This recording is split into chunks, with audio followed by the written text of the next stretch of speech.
है। विश्वतनो विश्वरूप का नृप इंद्र हे राजा अनंत वीर्य सर्वशक्तिमान की श्वसितम श्वास क्रिया मातरिश्वा वायु गति ही गति वयः व्यतीत होते युग कर्म कर्म गुण प्रवाह प्रकृति के गुणों की प्रतिक्रिया है। नद्यस्य नाड्योत तनुरुहानि महेरुहा विश्वतनोर्नुपेन्द्र अनंत वीर्यः श्वसितं मातरिश्वा गतिर्वयः कर्म गुण प्रवाह नद्योस्य नाड्योथ तनुरुहानि महेरुहा विश्वतनोर्नुपेन्द्र अनंत वीर्यः श्वसितं मातरिश्वा गतिर्वयः कर्म गुण प्रवाह नद्योस्य नाड्योथ तनुरुहानि महेरुहा विश्वतनोर्नुपेन्द्र अनंत वीर्यः श्वसितं मातरिश्वा गतिर्वयः कर्म गुण प्रवाह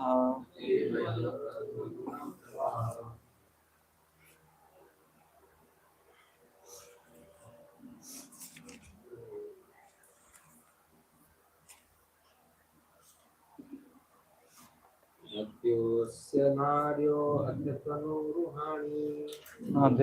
नाड्योथ तनुरुहानि महेरुहा विश्वतनोर्नुपेन्द्र अनंत वीर्यः श्वसितं मातरिश्वा गतिर्वयः कर्म गुण प्रवाह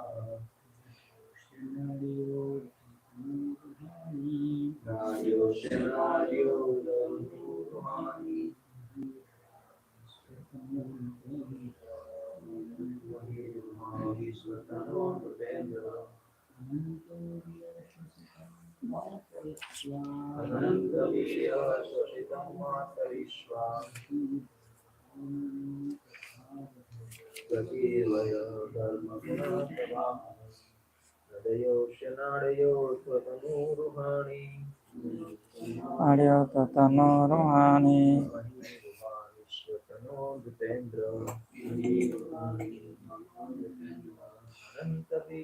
श्वसितं मातरिश्वा गतिर्वयः कर्म गुण प्रवाह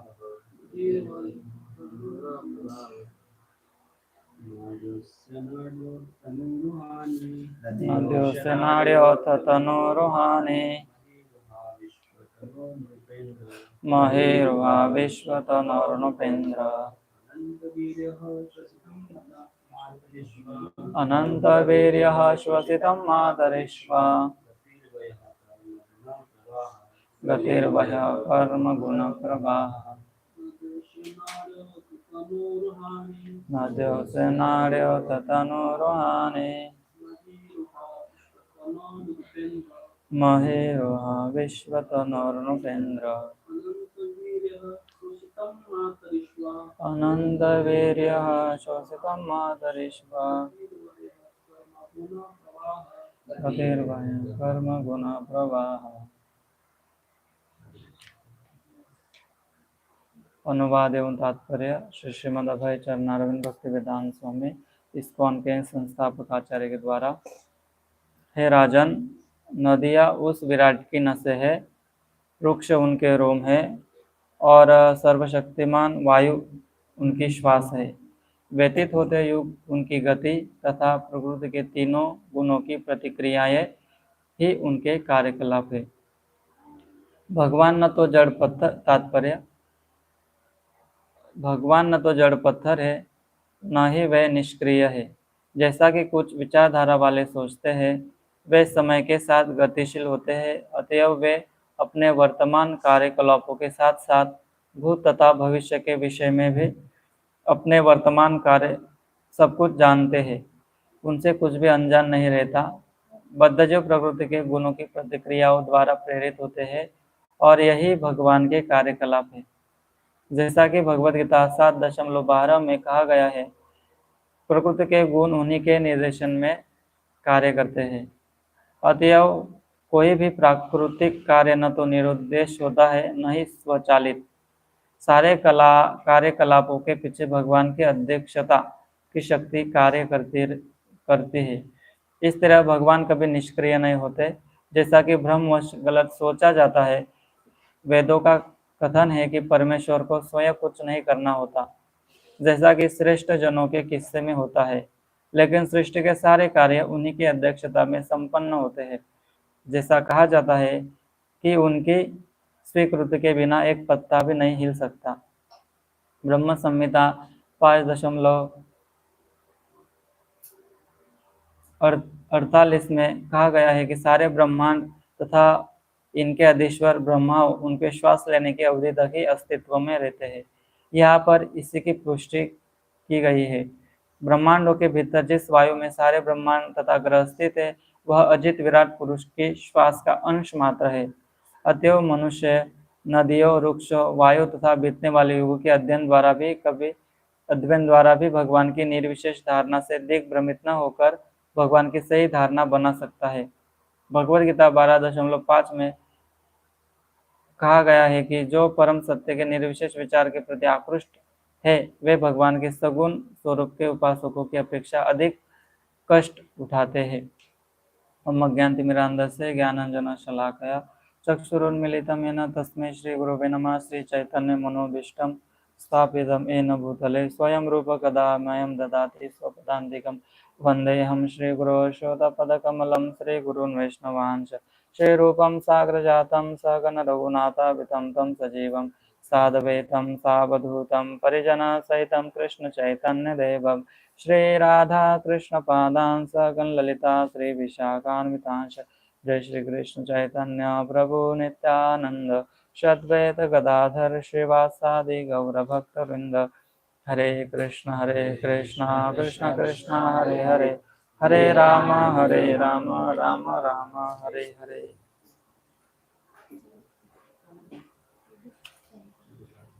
चलो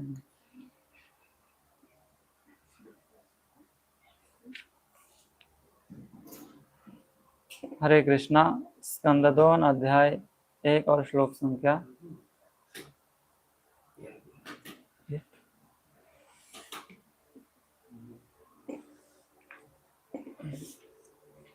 नद्यों से नाड्योथ तनुरुहानि महिरुहा विश्वतनुर्नुपेन्द्र अनंत वीर्यः श्वसितं मातरिश्वा गतिर्वह कर्म गुण प्रवाह।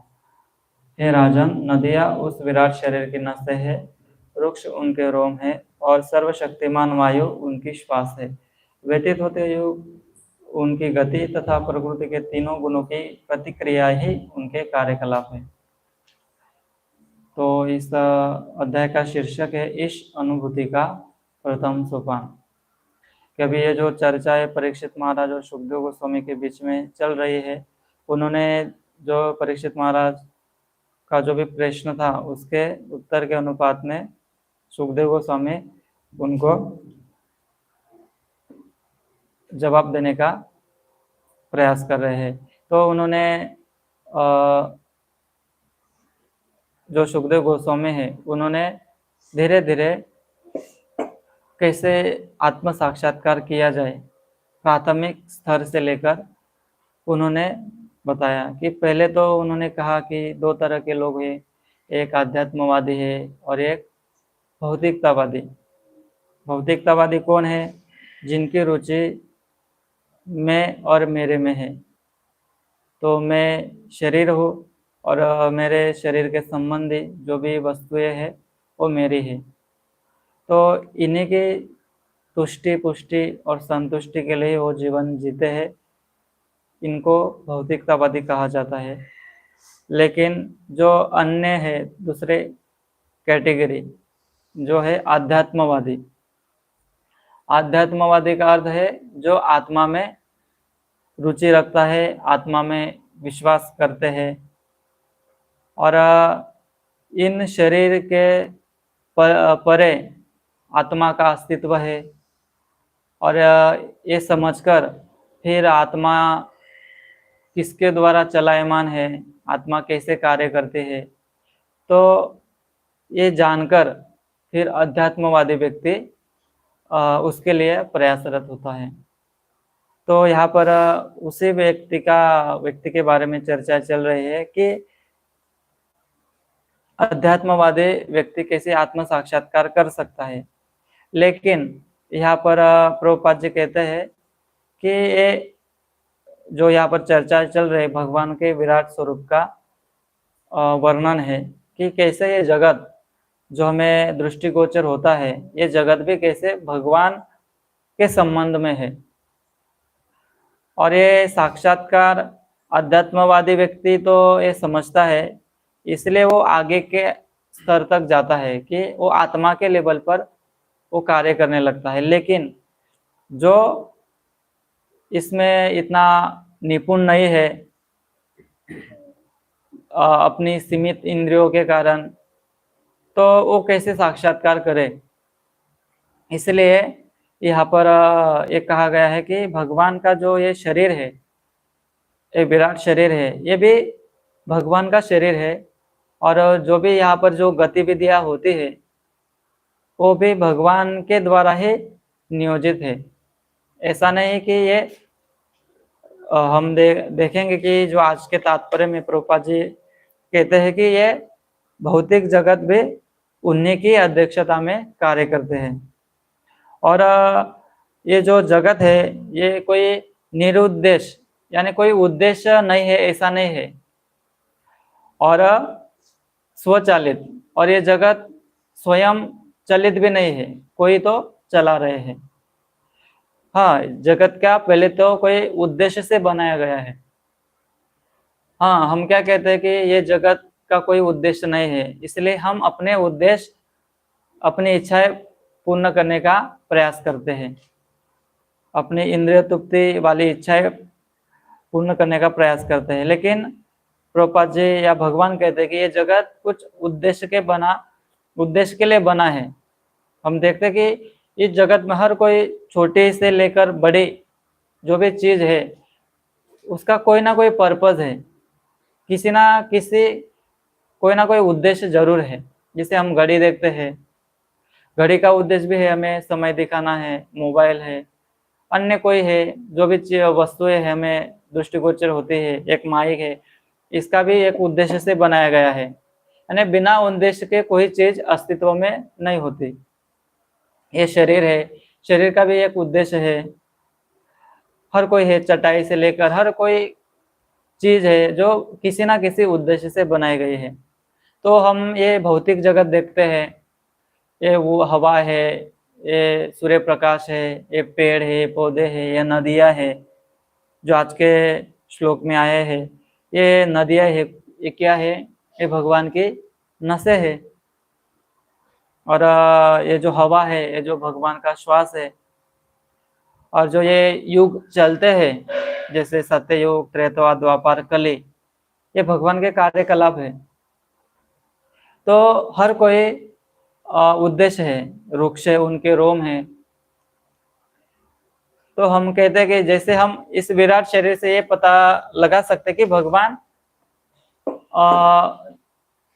निराकार नहीं है। यहाँ पर कोई शरीर है तो शरीर के अंग होते हैं और अंग के अनुसार हम देख सकते हैं कि एक ये शरीर है। जैसे कि ये कुर्ता बनाया गया है कि ये कुर्ता में ये दो हाथ जैसा जिसमें हाथ जा सके, ऐसा उसका डिजाइन है। वैसे ही यहाँ पर विराट भगवान के रूप का वर्णन है तो ये ऐसा वर्णन किया गया कि ये नदियां नसें है, ये वृक्ष रोम है, तो इससे हमें ये पता चलता है कि भगवान निराकार नहीं हो सकते। तो इससे भगवान का एक अस्तित्व, हमें व्यक्तित्व पता चलता है। तो हमें ये समझना चाहिए कि हर एक चीज के पीछे कोई ना कोई उद्देश्य जरूर होता है। तो तात्पर्य में हम देखेंगे कि भगवान न तो जड़ पत्थर है, न ही वे निष्क्रिय है। हाँ, तो भगवान कोई जड़ नहीं है, वो हमेशा से चेतन है, जैसे कि आत्मा है। आत्मा कभी निष्क्रिय नहीं है, आत्मा सक्रिय है। इसलिए हम देखते हैं कि हम कुछ ना कुछ करते रहते हैं, हम कभी खाली नहीं रहते, हमारा मन कभी खाली नहीं रहता। या हम कभी इसलिए हम देखते हैं कि जो कोई योगी लोग भी है वो खाली होने का प्रयास करते हैं, लेकिन उनके ये प्रयास विफल होते हैं। क्यों ऐसा? क्योंकि ये जो आत्मा का स्वभाव है सेवा और प्रेम है। तो सेवा तो एक जगह पे ऐसे शांत शांति, ओम शांति शांति ऐसा करके दे तो ये पूरा नहीं होगा। इसके लिए आत्मा का स्वभाव सेवा का मतलब कुछ ना कुछ करना है। तो ये स्वभाव के अनुसार जो क्रियाएं नहीं होगी तो एक फ्रस्ट्रेशन आत्मा को होगा। इसलिए वो एक पद तक ऊपर उठ जाते हैं, लेकिन उस पद पर वो स्थित नहीं हो पाते, उससे वो नीचे गिर जाते हैं। और नीचे गिरने के बाद वो कोई भौतिक कार्यों में लग जाते हैं, हॉस्पिटल बनाना और गरीब लोगों की सेवा करना। ऐसा क्यों होता है? क्योंकि ये हमारे स्वभाव में नहीं है निष्क्रियता। निष्क्रियता जैसे एक आत्मा निष्क्रिय नहीं हो सकता, तो जो आत्माओं की आत्मा है, जो परमात्मा है, जो भगवान है, वो कैसे निष्क्रिय हो सकते हैं? हाँ, वो पूर्ण रूप से सक्रिय है। भगवान के बिना कुछ भी कार्य गतिशील नहीं होगा। तो भगवान हमेशा सक्रिय है। जैसा कि कुछ विचारधारा वाले सोचते हैं कि वो जो निष्क्रिय है ऐसे भगवान वो सोचते हैं, लेकिन ये जो इनके जो विचारधारा है वो अज्ञानता के आधार पर है, उनका कोई तथ्य नहीं है। और यहाँ पर कहा गया कि अपने वर्तमान कार्यकलाप के साथ साथ भूत तथा भविष्य के विषय में भी सब कुछ जानते हैं। भगवान जैसे कि कहा जाता है, भगवद गीता में भगवान कहते हैं कि हे अर्जुन, बहुनि में व्यतीतानि जन्मानि च तव चार्जुन भविष्यानि च भूतानि न तम वेद परंतप।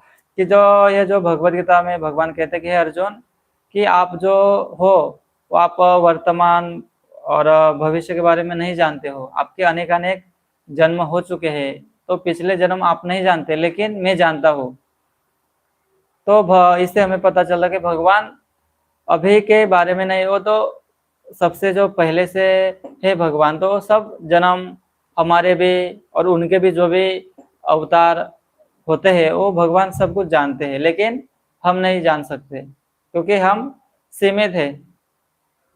और जब किसी को कोई आवश्यकता होती है स्मरण दिलाने की, तो भगवान उनको कोई एक जन्म हो, कोई जैसे धृतराष्ट्र है उसको पहले 50 जन्म तक उनको याद था, तो भगवान जिनकी जो आवश्यकता है, जो जड़ भरत है, उनको भी पिछले जन्म का याद था, तो उनको भगवान स्मृति दिलाते हैं, लेकिन उनको सब कुछ नहीं जान सकते। हाँ, जैसे कि भगवान हमारे हर एक जीव शरीर के अंदर परमात्मा रूप में स्थित है। जैसे कि हम इस शरीर के बारे में थोड़ा बहुत कुछ जानकारी रखते हैं, लेकिन भगवान सर्व शरीरों में उपस्थित है, तो वो सभी शरीरों में परमात्मा रूप में है, तो सभी शरीरों के बारे में वो जानते हैं। इसलिए हम भगवान से प्रार्थना करते कि भगवान मेरा ये मिटा दो, मेरी ये समस्याएं है। तो ये सिर्फ भगवान ही कर सकते हैं, अन्य कोई नहीं कर सकते, क्योंकि सर्व जो सभी जो शरीरों में उपस्थित भगवान है, जो कोई हम देवी देवता के पास जाते हैं, वो तो उनकी जो भी शक्तियां है वो तो लिमिटेड है, वो लिमिटेड लिमिट से वो आगे नहीं जा सकते। तो ये उनके कार्य में, कार्य क्षेत्र में नहीं आता कि जो सभी जीवों को सभी जीवों के बारे में जाने और उनके जो भी समस्या है उसकी समस्याओं का हल प्रदान करे। ये सिर्फ भगवान ही कर सकते हैं। और प्रकृति के यहाँ पर भगवद गीता 7.12 में कहा गया है, तो ये चैव सात्विका भावा राजस्तामश्चये मत एवेति तान विद्धि न त्वहम तेषु ते मयि। तुम जान लो कि मेरी शक्ति द्वारा सारे गुण प्रकट होते हैं, चाहे वे सतोगुण हो, रजोगुण हो, तमोगुण हो। एक प्रकार से मैं सब कुछ हूँ, किंतु हूँ स्वतंत्र। मैं प्रकृति के गुणों के अधीन नहीं हूँ, अपितु वे मेरे अधीन है। यहाँ पर भगवान कहते हैं कि सभी जो भी है, सतोगुण है, रजोगुण है, तमोगुण है, ये मेरे द्वारा ही उत्पन्न है, लेकिन मैं इसमें बंधा नहीं हूँ। नमाम कर्माणि लिम्पति न मे कर्म फले स्पृहा। भगवान कहते हैं कि ये मैंने ही बनाए हैं। हाँ, हर कोई जीव है इन गुणों के द्वारा ही चलायमान है। जैसे कि 3 गुण है, ये 3 गुणों के अंदर ही हम सभी चलायमान है। किसी में सतोगुण है, किसी में रजोगुण है, किसी में तमोगुण है। तो ये गुणों के द्वारा हम चलायमान होते हैं। तो एक तरह से हम देखें तो हम भगवान के द्वारा ही चलायमान है। भगवान जैसे कि हम कठपुतली की तरह है, जो कठपुतली जैसे जो वो नचाने वाला होता है, वो जैसे नचाता है वैसे वो नाचने लगता है। वैसे जैसे गुण हमें नचाते हैं, उसी तरह हम भी नाचने लगते हैं। लेकिन हमें ये जो ज्ञान नहीं होने से हम सोचते हैं कि हम क्या है, ईश्वर है, ईश्वर अहम भोगी, कि जो भी हम कुछ करते हैं तो हम अपनी शक्ति से करते हैं, या हम अपनी इंटेलिजेंस है, अपनी बुद्धि से जो भी कार्य करते हैं। लेकिन हर कोई कार्य हम भगवान के निर्देशन में करते हैं, वो चाहे अच्छा हो चाहे बुरा हो। हर कोई कार्य हम भगवान की अध्यक्षता में ही करते हैं, कि भगवान के सैंक्शन के बिना, भगवान के जो उस कार्य के लिए प्रेरणा दिए बिना हम कुछ कार्य नहीं कर सकते। जैसे कि हमारी जो भी इंद्रियां है, ये जो भी इंद्रियां, ये भगवान ने ही अलग अलग तरह से जो देवताओं को एक कार्यभार सौंपा है कि इंद्रियों को वो शक्ति प्रदान करे। हालांकि हम इच्छाएं कर सकते हैं, लेकिन वो इच्छाओं को पूर्ण करने के लिए जो शक्ति हमें मिलती है, वो शक्ति भगवान उन देवताओं को प्रदान किए हैं। और फिर वो देवता वो इन इंद्रियों को क्या करते हैं, कंट्रोल करते हैं। तो ये सब भगवान के अध्यक्षता में ये कार्य संपन्न होते हैं। तो हम ये हमारा ये जो ये कहना कि हम ही करते हैं, या फिर कोई कहते हैं कि जब मैं इतना सारा पढ़ाई करके मैं इस हासिल तक पहुंचा हो, तो ये सब ये जो ये सिद्धि है ये मैंने अपने बलबूते पर हासिल की है। लेकिन उसका ये जो कहना है ये गलत है। आपने जो भी हासिल किया है, ये आपने सिर्फ इच्छाएं प्रकट की और आपने जो प्रयास किया है, लेकिन इसमें बहुत सारे लोगों का हाथ है, भगवान का है। भगवान द्वारा जो देवी देवताओं को जो रखा है हमारी इंद्रिय शक्ति प्रदान करने के लिए, तो ये उनका कार्य है। और जो भी हम सोच पाते हैं तो मन भी है, तो मन तो ये तो जड़ पदार्थ है। हाँ, और ये जड़ पदार्थ तो ये भगवान ने दिया है मन हमें कुछ उद्देश्य पूर्ण करने के लिए। तो हम जो भी करते हैं तो हम एक तरह से देखें तो हम कुछ भी नहीं करते, हम सब भगवान के ऊपर डिपेंड है। इसलिए कहा जाता है कि किसी को हालांकि भक्ति नहीं भी करनी, किसी को अपनी इच्छाएं पूर्ण करने हैं, अपनी इंद्रिय तृप्ति करनी है, तो अपनी इंद्रिय तृप्ति के लिए भी हमें भगवान के ऊपर ही डिपेंड रहना पड़ेगा। हम स्वतंत्रता से कुछ भी नहीं कर सकते, हम भोग भी अपनी इच्छा से नहीं कर सकते, वो भी करने के लिए हमें भगवान के ऊपर ही आश्रित रहना पड़ेगा।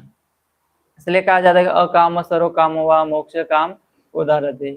चाहे हमारे जो भी कुछ इच्छाएं है, हाँ, चाहे हमारे मोक्ष की इच्छाएं है, चाहे हमारे स्वर्ग लोक जाने की इच्छा है, या इसी जीवन में अच्छा जीवन प्राप्त करने की, अच्छी फैसिलिटी प्राप्त करने की इच्छा है, तो भी शास्त्र का आदेश है कि आपको भगवान के पास ही जाना चाहिए। आप भगवान को छोड़कर हम भोग भी नहीं कर सकते। जैसे कि हम अभी देखते हैं, अब हर तरह से लोगों ने धर्म पालन करना छोड़ दिया है, तो सभी समस्याएं हम आते आते देख ही रहे हैं कि बारिश भी नहीं आती है। भगवान भगवद गीता में कहते हैं कि बारिश भी कैसे आएगी, बारिश भी आपको जो कर्म आपको निर्धारित किए हैं, उस कर्म को नहीं करोगे तो बारिश भी नहीं आएगी। जैसे कि अन्नाद भवति भूतानि, हाँ, अन्न का किसके ऊपर निर्भर है, पर्जन्य, पर्जन्यात अन्न संभव।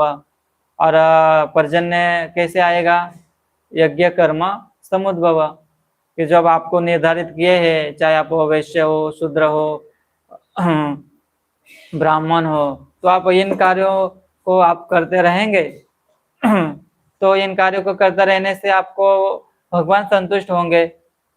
भगवान कहते हैं कि चातुर्वर्ण मया सृष्टम गुण कर्म विभागशः। ये जो 4 वर्ण है, 4 वर्ण तो मैंने मेरे द्वारा ही इसके सृजन हुआ है, तो आप इनको करते रहने से भी आप मुझे प्रसन्न कर सकते हैं। और जब मैं प्रसन्न होऊंगा तो आपको सभी आपको जीवन आवश्यक वस्तुएं है, चाहे अन्न है, वस्त्र है, और जो भी आवश्यक चीजें है, वो भगवान कहते हैं कि मैं प्रदान करता हूँ। लेकिन हम अभी जो ये भौतिकता की देन क्या है कि हम लोगों को निठल्ले बनाते जा रहे हैं। हम क्या है कि हमें ऐसा लगता है कि एडवांसमेंट का अर्थ ये है कि हम क्या देखते हैं कि कम से यानी कि हम काम नहीं करना चाहते। हम जैसे कि 4 वर्ण है, उसमें तो श्रम करना है, और हम ज्यादा वो वाला श्रम नहीं करना चाहते। हमारे इच्छा तो ये है कि हम बिना श्रम किए भोग करें, श्रम नहीं ज्यादा यानी बहुत ही कम करें, और वो सुविधाएं हमें प्राप्त हो। इसलिए हमने वो सब छोड़ दिया। हम जब गांव में खेती करते थे, और जो खेती करने के लिए जो मेहनत होती थी, वो मेहनत हमने छोड़ दिया।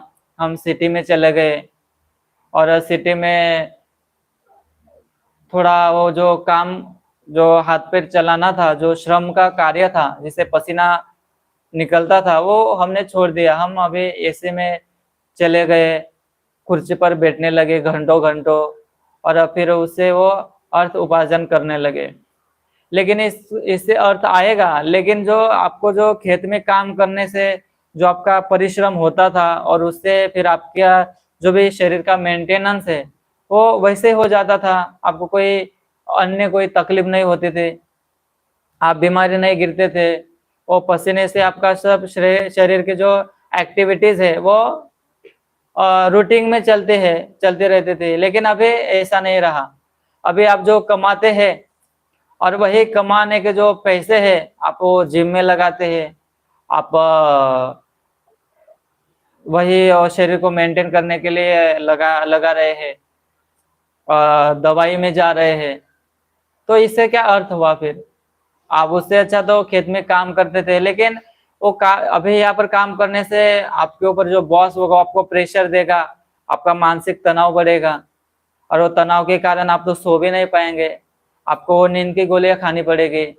फिर क्या मतलब रहा? आप सिटी में गए, इतनी सारी मेहनत की, उससे ज्यादा पैसे आए, जो आप घर में खेती करते बहुत ही कम आते, या फिर नहीं आते। जो आप उगाते हैं सिर्फ अपने परिवार के लिए, भरण पोषण के लिए ही सीमित रहता। लेकिन हम कंपेयर करें तो जो ये विलेज लाइफ है वो बहुत ही सुटेबल है एक अच्छा जीवन जीने के लिए भी। हम हम एक तरह से देखें, उनका उद्देश्य भगवत प्राप्ति नहीं है, उनके लिए भी वो जीवन अच्छा है। हाँ, जिसका उद्देश्य भगवत प्राप्ति है उसके लिए तो बहुत ही अच्छा है, क्योंकि कुछ खेती का कार्य है भगवान के ऊपर, वो आत्म साक्षात्कार वाला कार्य है विलेज लाइफ। क्योंकि वो यज्ञ करेगा, जैसे अपना कार्य करेगा, लेकिन उसकी चेतना तो भगवान के ऊपर ही टिकी रहेगी। जैसे कि यहाँ पर है कि जो ये युग है, युग व्यतीत होते हैं, ये भगवान कहते हैं कि ये भगवान की अध्यक्षता में ही होते हैं।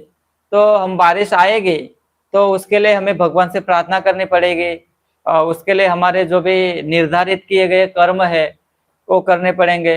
हम जो भी शास्त्र द्वारा है, यह शास्त्र विधि मुस्तज वर्तते काम कारतः, हाँ, जो शास्त्र द्वारा नियोजित है, हम देखेंगे कि हम पाप करने से डरेंगे। पाप करने से क्यों डरेंगे? कि इससे भगवान हमें कुछ सजाएं देंगे, कुछ जो मात्रा में मुझे मिल रहा है वो नहीं मिलेगा।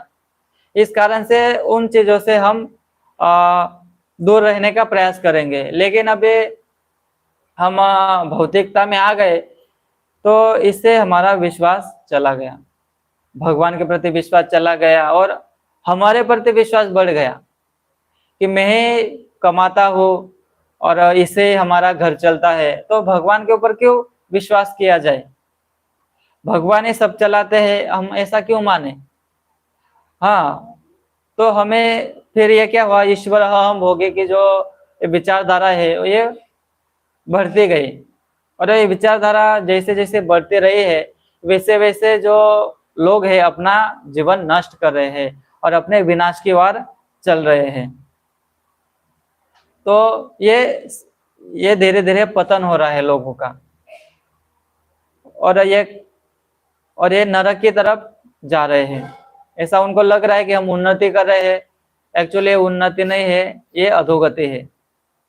इससे आपको मूढ़ा जन्मने जन्मने, ऐसे मूर्ख के योनियों में जाना पड़ेगा। जैसे भगवान कहते हैं कि जब आप इस उद्देश्य को नहीं समझेंगे, जैसे कि ये जो प्रकृति है, प्रकृति के उद्देश्य को नहीं समझेंगे, आप अपने मनुष्य जीवन के उद्देश्य के बारे में नहीं सोचोगे, तो आपको ये जो दिया गया जो शरीर है सुदुर्लभम, ये जो दुर्लभ शरीर मिला है, ये आपसे छीन लिया जाएगा। जैसे कोई अधिकारी अधिकार का अच्छे से यूज नहीं करेगा तो सरकार अधिकार को छीन लेती है बाय फोर्स। इसी तरह हमारा ये जो जीवन चला जाने से ये अधिकार हमें हमसे छीन लिया जाएगा। और ये जैसे कि छीन लिया गया तो फिर हमारा यही संसार चक्र, मृत्यु संसार वर्तमानी, ये जो संसार चक्र चलता रहेगा। अतएव कोई भी प्राकृतिक कार्य न तो निरुद्देश होता है न ही स्वचालित। तो प्रभुपाद जी कहते हैं कि कोई कार्य उद्देश्य के बिना नहीं होता है, कोई भी कार्य उद्देश्य के बिना नहीं होता है। जैसे कि सूर्य अभी सुबह में उदित होता है तो उसके भी लिए उद्देश्य है, भगवान ने उनको रखा है, इसलिए सूर्य का उदय हो रहा है। और उदय होने से हर तरह से कार्य संपन्न होता है। हर कोई जीव सूर्य के ऊपर डिपेंड है। हम जो देखते हैं, हम कहते हैं कि हम अपने बलबूते के ऊपर संसार का हम भोग करेंगे, लेकिन हम डिपेंड है, हम सूर्य के ऊपर डिपेंडेंट है। हमारी जो आंखें हैं उजाले में देख पाते हैं, अब इस कमरे में अंधेरा हो जाए तो हम तो देख भी नहीं पाएंगे, हम कुछ कार्य भी नहीं कर पाएंगे। तो हम ऐसे कैसे कह सकते हैं कि हम ही सब कुछ कर रहे हैं? हम अपने बुद्धि से एक लाइट बना सकते हैं, लेकिन ये बड़ा लाइट जो भगवान ने बनाया है तो ये हमारी क्षमता नहीं है। हम अपने बुद्धि से एरोप्लेन बना सकते हैं, लेकिन भगवान इतना ब्रह्मांड बनाते हैं और वो हवा में तैराते हैं। इतना बड़ा उसका वेट है, मास है, तो हम इतना तो नहीं कर सकते। हम एक सिर्फ एरोप्लेन हवा में उड़ा सकते हैं, वो भी कुछ समय के लिए, वो हमेशा के लिए नहीं कर सकते। तो हमारी शक्ति और भगवान की शक्ति, इसमें जमीन आसमान का अंतर है। हमारी बुद्धि और भगवान की बुद्धि, इसमें भी बहुत ही बड़ा डिफरेंस है। तो ये समझकर हम भगवान से शरणागत हो सकते हैं। और जो जितना ज्यादा शरणागत होता है, जो जितना ज्यादा भगवान से अटैच होता है, उसको उतना ही फ्रीडम देते हैं। जैसे कहा जाता है कि एक जीव में सभी तरह से, जैसे कि भगवान की शक्ति है, भगवान में शक्ति है, तो उसी अनुपात में, जैसे कि अंश में जीव के अंदर भी शक्ति है। लेकिन हम देखते हैं कि हमें वो शक्ति का अनुभव नहीं हो रहा है। ऐसा क्यों? क्योंकि हम भगवान से उतने संबंध में नहीं है, भगवान में उतने अटैच नहीं है। इसलिए हम देखते हैं कि जैसे हम नारद मुनि का उदाहरण देखें, तो नारद मुनि कहीं पर भी जा सकते हैं, उनको कोई रोक टोक नहीं है। हाँ, वो वैकुंठ भी जा सकते हैं, वो भौतिक जगत में भी आ सकते हैं, लेकिन हम नहीं जा सकते। हम स्वर्गलोक भी नहीं जा सकते। क्यों? क्योंकि हम बंध गए हैं, हम पापी जीव है, हम बद्ध जीव है। हमें बाधित किया है किसी तरह से, इस शरीर में बांध दिया गया है, और मन के द्वारा, गुणों के द्वारा, ये प्रकृति के द्वारा हमारे ऊपर बंधन डाले हैं। इसलिए ये बंधन से निकलना हमारा उद्देश्य है। लेकिन जिसने बंधन बनाए हैं, हम उसको नहीं मानेंगे, और जिसने ये जो रास्ता बताए है वो रास्ता नहीं अपनाएंगे, तो हम कैसे इन बंधनों से निकल पाएंगे? तो ये हमें देखना चाहिए।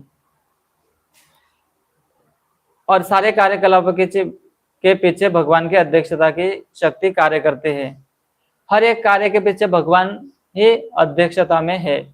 जैसे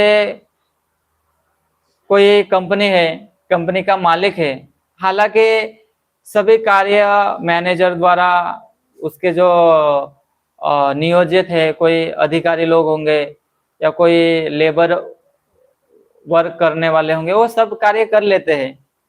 जैसे कि सृष्टि है, ये सृष्टि में भगवान को कुछ नहीं करना पड़ता। भगवान कहते हैं कि मैं कुछ भी नहीं करता हूँ, इसलिए भगवान कुछ भी नहीं करते। लेकिन भगवान की शक्ति यह सब कुछ कर लेते हैं। भगवान की अंतरंगा शक्ति है, भगवान की बहिरंगा शक्ति है।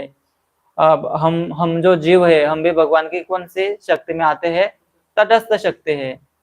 तो ये भगवान की शक्तियां, भगवान की इच्छाएं पूर्ति कर लेते हैं।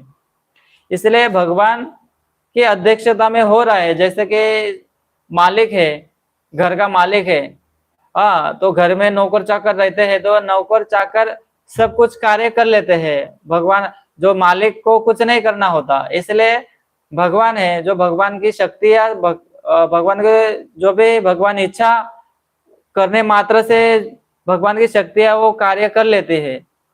हाँ, तो भगवान कुछ नहीं करते, लेकिन भगवान के अध्यक्षता में हो रहा है। इसलिए हम एक तरह से देखें तो भगवान के द्वारा ही वो कार्य संपन्न हो रहा है। इसलिए जो भी संसार जो भी चल रहा है, ये संसार भी भगवान के अध्यक्षता में चल रहा है। क्योंकि भगवान की शक्ति या बहिरंगा शक्ति ये भौतिक संसार चला रही है, भगवान की अंतरंगा शक्ति आध्यात्मिक संसार चला रही है। और जो शरीर है, और शरीर जैसे कि हम देखें, हम तटस्थ शक्ति है, तो हम इन शक्तियों के अध्यक्षता में ही अपने आप को चला रहे हैं। तो भगवान के निर्देशन में ये कार्य हो रहा है, तो भगवान ही ये कार्य को कर रहे हैं, और ये भगवान अध्यक्ष है, भगवान कंट्रोलर है। तो हमें ये सब कुछ समझना चाहिए। हम अपने कुबुद्धि से ये नहीं समझना चाहिए कि ये संसार कुछ नहीं है। हाँ, हमें अपनी इंद्रियों से कुछ नहीं दिखा तो हम ऐसा दावा करें कि भगवान नहीं है। लेकिन ये सरासर गलत है, ये भ्रम है।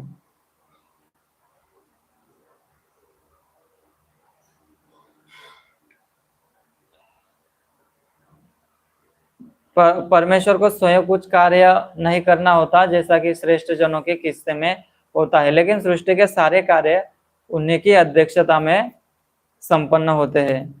जैसा कहा जाता है कि उनकी स्वीकृति के बिना एक पत्ता भी नहीं हिल सकता। जैसे कि कोई सोच सकता है कि ऐसा कैसा है, भगवान के इच्छा के बिना एक पत्ता भी नहीं हिल सकता। तो जैसे कि एक कथा है, जैसे कि देवता लोग कुछ गर्वित हो गए थे कि मैं ये करता हूँ तो ये संसार चल रहा है। जैसे कि इंद्र कहे कि मैं बारिश देता हूँ तो संसार चल रहा है। तो ऐसे गर्व आने से भगवान तो उनके भक्तों को जो भी गर्व या जो भी आता है, तो भगवान तुरंत अपने भक्तों की जो ये गलत जो उनके अंदर आ रहा है, तो भगवान तुरंत उसको नष्ट कर देते हैं। तो इसलिए भगवान ने एक योजना बनाई, भगवान ने एक तिनका रखा और वो ये तिनके को इसको नष्ट करने के लिए उन्होंने कहा। तो वह अग्निदेव आए, अग्नि ने अपने पूर्ण प्रयास से अग्नि से उस तिनके को जलाने का प्रयास किया, लेकिन तिनका नहीं जला, यहाँ से वहां भी नहीं हुआ। जैसे वरुण देव आए, उन्होंने भी उसको भिगाने का प्रयास किया तो नहीं हुआ, भिगा नहीं है, और एक स्थान से दूसरे स्थान भी नहीं गया। तो हर एक जो भी देवी देवता है, उन्होंने अपना पूर्ण प्रयास करके उसको नष्ट करने का प्रयास किया या हिलाने का प्रयास किया, लेकिन वो फिर भी नहीं हिला। तो उससे ये पता चला कि भगवान की इच्छा के बिना कुछ भी नहीं हो सकता। इसलिए कि जो कुछ संसार में हो रहा है, तो इसके पीछे भगवान की इच्छा है। हमारे जीवन में भी जो कुछ होता है, जैसे कि हम कहते हैं कि हमारे जीवन में कैसा संकट आ पड़ा है, हाँ, तो ये भगवान की इच्छा है इसमें। तो उस इच्छा को स्वीकार कर ग्रहण करते हैं, तो अन्य जो ब्रह्मा जी का पूरा आयु चला जाता है। और भगवान के जो श्वास का क्या है, वायु कहा जाता है। तो वायु से ही ये अनंत कोटि ब्रह्मांड क्या है, हवा में तर रहे हैं। हाँ, इसे कोई हम देख सकते हैं कि ये एक स्टोन है, जैसे कोई पत्थर है, पत्थर का क्या कितना वेट होता है, वो भी हवा में नहीं तैर सकता। लेकिन भगवान इतना बड़ा जो ये पृथ्वी है, हाँ, इतने बड़े ब्रह्मांड है, वो हवा में तैरा रहे हैं। ऐसा क्यों? ये भगवान की शक्ति है। भगवान की शक्ति के बिना कुछ नहीं हो सकता। और इसलिए अभी प्रभुपाद जी कहते हैं कि इन सभी को समझकर, जैसे कि ये वायु विराट रूप है भगवान का, अतएव मनुष्य नदियों, वृक्षों, वायु तथा बीतने वाले युगों के अध्ययन द्वारा भी भगवान को समझ सकते हैं। हाँ, इनको समझकर हम भगवान को ये समझ सकते हैं कि इस सभी कार्यों के पीछे भगवान की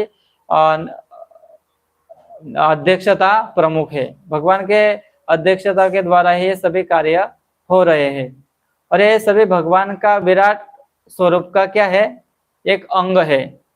ये नसें है, ये जो भी भगवान के रोम है, ये सभी भगवान का अंग है। तो हम इन अंगों का हमारे इंद्रिय तृप्ति के लिए यूज ना करें, ये हमें देखना चाहिए।